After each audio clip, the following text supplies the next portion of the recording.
The Karanganyar plantation in Blitar, East Java, founded in 1874 by H.G. Velsing and Hendrik van Vredenburg, was managed by Anvi.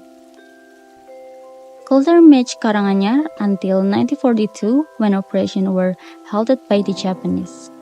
After Indonesian independence in 1945, the plantation resumed operation under various companies until it was eventually managed by a group of local workers, including Denny Rosadi, a veteran of the War of Independence.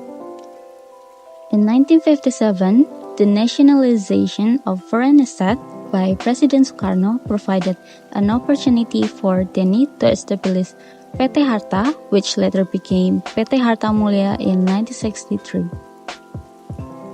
The estate remained managed by the Rosadi family until the third generation, with some family members active in politics such as Heri Nugroho, former Blitar regent, and Endro Hermono, member of the House of Representatives. Under the leadership of Bhima Brahmantia, Denny's first grandson, the plantation expanded by opening a tourist destination called the Karanganyar and launching the Karanganyar Coffee packaged coffee products.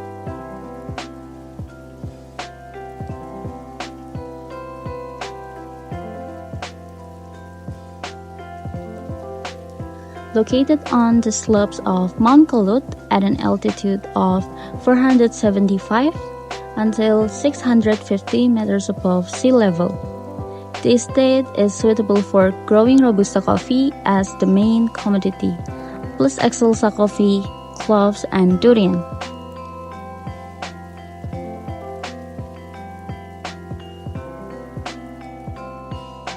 In addition to cultivating coffee, they also manage the production process to produce packaged coffee under the Karanganyar Coffee brand. Since 2017, this plantation has become a tourist destination called the Karanganyar, offering the experience of learning of history and enjoying the beauty of nature.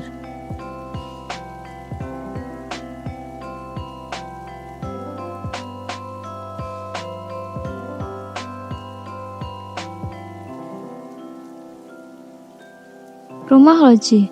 Rumah Loji is one of the attractions that should not be missed when visiting the Karanganyar. The word Loji comes from the word lodge, which means more or less fort. But of course, Rumah Loji is not a fort in the usual sense. The building that was probably erected by the Dutch people who first settled here in more than a century old. If you visit this museum, you can get to know the Rosadi family who have managed the plantation for 3 generations. But one thing that should not be overlooked is room 806, dedicated to President Sukarno, who came and rested in the room for a few hours in 1957. Museum Nugroho.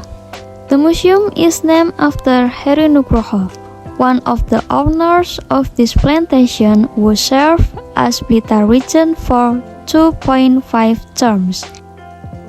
Thus, the museum is named because the collection inside is mostly Heri Nugroho's personal collection, and also his son, Bhima Brahmantia, who was one the chairman of the Blitar District Arts Council. Inside the museum is a collection of heirlooms belonging to ancestors. In addition to the presence of beautiful paintings, one thing that should not be missed is the collection of original batik tutur from Blitar that was brought to the Netherlands for more than a century.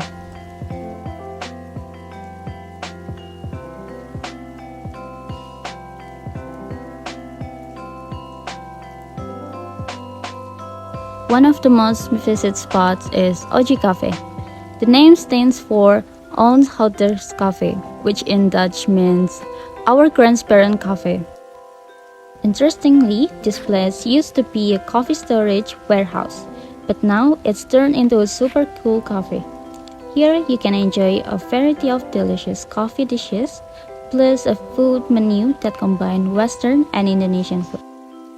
What makes it even more special is that the atmosphere really feels like going back in time. The vintage furniture and old school music make you feel like you step into a time warp.